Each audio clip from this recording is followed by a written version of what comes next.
आसमान में हो खेला लाखों में चांद सितारा, सबसे प्यारा हो सबसे प्यारा, हर एक दिल पे राज करे सबके अखियन के तारा, एक तारा हो एक तारा।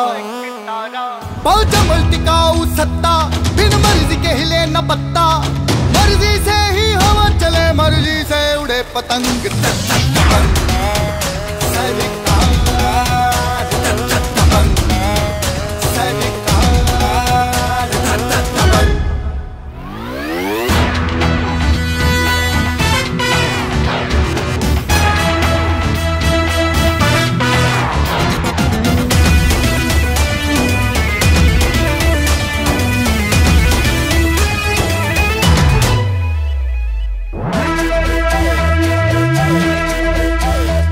ना काल से महाकाल डरे कोई जुर्मी, जब जब जुर्म करे फिर जाओ फिर जाओ फिर जाओ।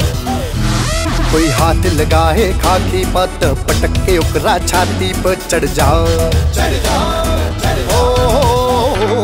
पब्लिक के गणपति पप्पा हर पपियन के ही पप्पा, जेकरा मुहे लागे तथाए गोली दागे, रौनत खौनत चले लाए से जैसे चले मतंग।